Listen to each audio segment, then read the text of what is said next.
The declaration was made by the Minister of State for Internal Affairs, James Baba, while appearing before the Parliamentary Defence Committee, chaired by Bubulo East MP Simon Mulongo. The minister was explaining the justification of the Amnesty Act, Part 2 suspension, after calls from different activists of unfairness of the move. On May 23, 2012, by virtues of Statutory Instrument Number 34 of 2012, Part 2 of the Act 2000 lapsed.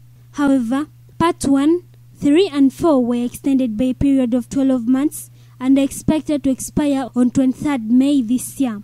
James Baba told the committee that the amnesty in Uganda is no longer existent, seizing the power of the Amnesty Commission to grant amnesty.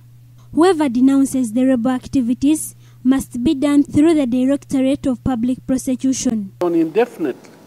For hardcore criminals cannot go on. Are you saying that like it was before? They want to go for peace, but with accountability. I quoted you the example of the women who were sexually abused. They want to go for peace, but with accountability. Before the lapse, Part 2 of the Amnesty Act related to the grant of amnesty, whereby forgiveness was declared to any Ugandan engaged in war against the government but denounced it later. This meant that the persons granted amnesty would not be subjected to prosecution for the participation in the war. But government says it is no more, since the victims of rebel activities continue to suffer the abuses and injustice of facing their tormentors. Amnesty in Uganda is non-existent.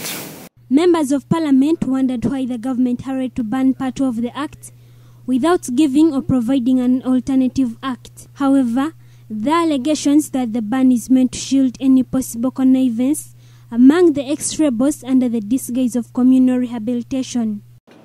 Why is it that we are having a small number that has been reintegrated, and yet we have a bigger number that has been granted amnesty? Some of these very captured victims and forced into rebellion are forced to commit atrocities. Some are forced to rape, to maim, and sometimes even to murder.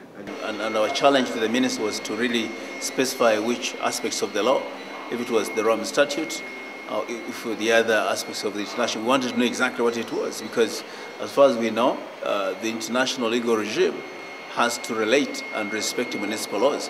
It is estimated that 26,300 ex-combatants benefited from the clause, and 5,335 have already been reintegrated into their communities.